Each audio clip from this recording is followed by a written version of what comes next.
Nées à Lyon en 1932, les sources chrétiennes ont pour activité essentielle l'édition et la traduction des écrits chrétiens des premiers siècles, ceux des pères de l'Église.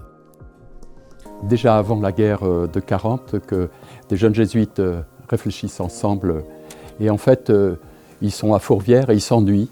Ils s'ennuient parce que la théologie qu'on leur est proposée ne les satisfait pas et l'un d'entre eux décide de proposer comme projet une grande collection de textes des origines qui montrent les sources de l'Église et qui sont comme un ressourcement. Ces textes des pères de l'Église qui vont les lancer et qui vont les encourager énormément à travailler et à produire dans un dialogue avec les autres confessions chrétiennes.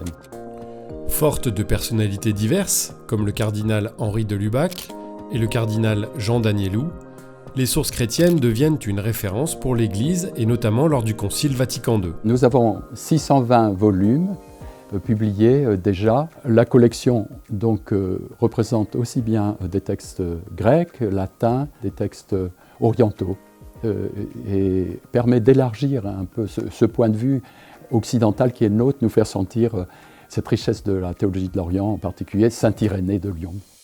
Les principales orientations des sources chrétiennes sont donc tournées vers la recherche, la publication et la formation.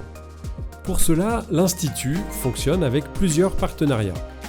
Avec tout d'abord les Jésuites, qui abritent ses bureaux et sa bibliothèque à Lyon, les éditions du Cerf, mais également le CNRS, au sein du laboratoire ISOMA, Histoire et Sources des mondes antiques, ainsi qu'avec l'Université de Lyon et l'UCLI.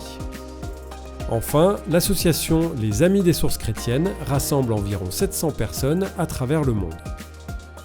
Si le travail sur les écrits de Saint Irénée, qui a pris plusieurs décennies de recherche, a eu une reconnaissance internationale, de nouvelles publications continuent d'étoffer la collection.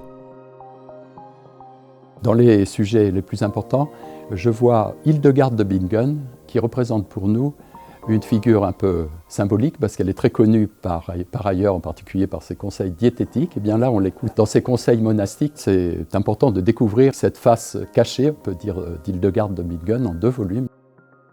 Il y a également Eucher de Lyon, qui parle de l'écriture et de la façon de la lire, et qui prolonge notre série des évêques de Lyon avec Irénée, Agobard de Lyon.